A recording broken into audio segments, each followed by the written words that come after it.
Ada 3 orang mahasiswi yang akan mewawancarai Pak Kades bertanya tentang asal-usul berdirinya Desa Dukualu. Bagaimana cerita asal-usul berdirinya Desa Dukualu? Iya, bagaimana? Kalau boleh bisa diceritakan bagaimana asal-usul berdirinya Desa Dukualu? Iya bisa. Pada zaman dahulu, Nyi Dukuh, aku rasa hutan ini cukup subur untuk kita menetap. Lihatlah banyak pohon buah dan air sungai yang jernih.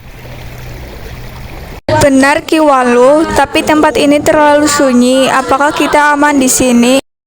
Kita harus mencoba dengan kerja keras. Kita bisa menjadikan tempat ini ladang yang makmur. Di ladang ini aku akan menanam benih. mereka berdua tersenyum senang. Akhirnya mereka memiliki tempat untuk tinggal. Tetapi pada suatu hari ladang mereka dirusak oleh 2 orang yang tidak memiliki identitas.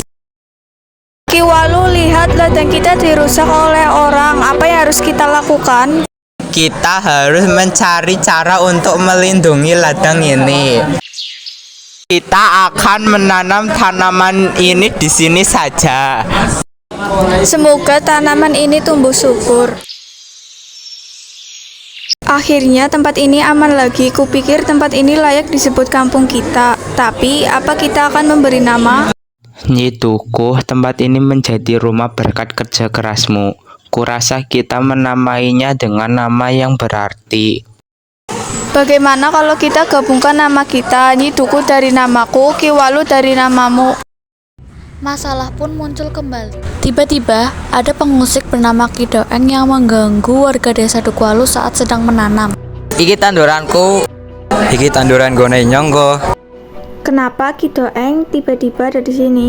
Tetapi Ki Doeng tidak berkutik apapun kepada Nyi Dukuh. Lalu datanglah Ki Walu yang menyuruh Ki Doeng untuk pergi.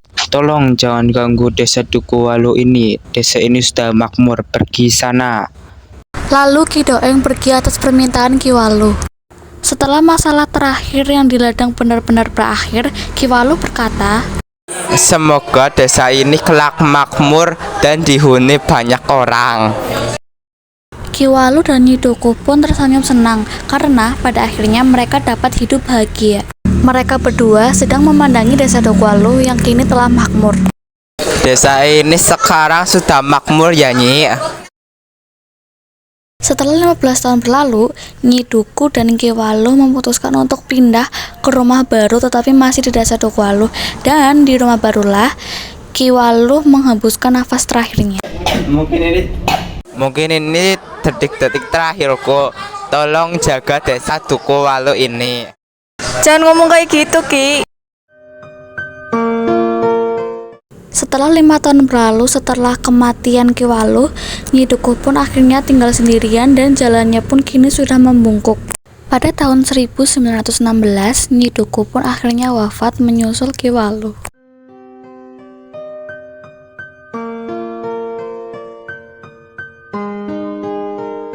Ini adalah makam di mana Ki Walu dan Nyi Dukuh dikuburkan di sini.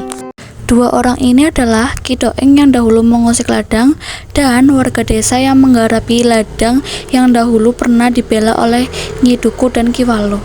Mereka berdua berziarah ke makam Nyi Dukuh dan Ki Walu, mendoakan agar Nyi Dukuh dan Ki Walu tenang di akhirat. Ki Doeng yang meminta maaf kepada Nyi Dukuh dan Ki Walu atas kesalahannya dahulu dan penduduk desa yang berterima kasih karena dulu pernah dibela. Dan pada akhirnya Nyi Dukuh dan Ki Walu akan selalu ada di hati penduduk Desa Dukualu karena mereka berdua adalah pendiri Desa Dukualu. Nama Desa Dukualu diambil dari nama mereka berdua. Jadi begitulah cerita berdirinya Desa Dukualu ini. Oh, jadi begitu. Terima kasih ya Pak Kades.